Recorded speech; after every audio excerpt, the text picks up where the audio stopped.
Info Web Media ka siguruar videon e momentit të ekzekutimit të biznesmenit të Monti Mohala në Elbasan. 43 vjeçari u ekzekutua mbrëmjen e 30 nëntorit në një nga pikat e karburantit të tij, Xhaxhi Oil, sa po fut në makinën e tij tip Range Rover. Në videon e siguruar duket momenti kur ekzekutori i 43 vjeçarit del nga makina e tij tip Audi, i mbuluar me kapuç dhe shkon drejt automjetit ku ndodhej biznesmeni.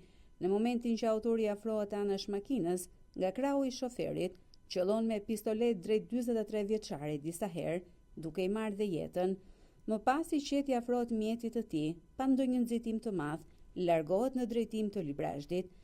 Numri të arrestuarve për vrasjen e biznesmenit Edmond Hyka Monti Mohala ka shkuar në 3, pas prangosjes së 32 vjeçarit Gino Ago, ish ortaku të Mohallës dhe kujtim pishës, rojës së karburantit ku ndodhi ngjarja.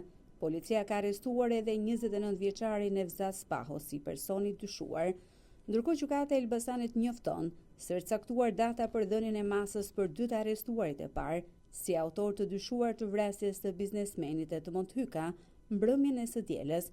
Seanca do të mbahet nesër datë 5 dhjetor ora 10. Seanca e masave të sigurimit do të zhvillohet me dyert të mbyllura. Në lidhje me kërkesën për shtetasin Nevzat Spaho në sistemin e menaxhimit të çështjeve gjyqësore, nuk rezulton që t'je depozituar kërkesë në lidhje me këtë ngjarje nga prokuroria pranë gjykatës së shkallës së parë Elbasan për caktim mase sigurimi. Ndërkohë për vrasjen e biznesmenit, policia e Elbasanit ka shpallur në kërkim Marcelo Aranin dhe Armando Kolla.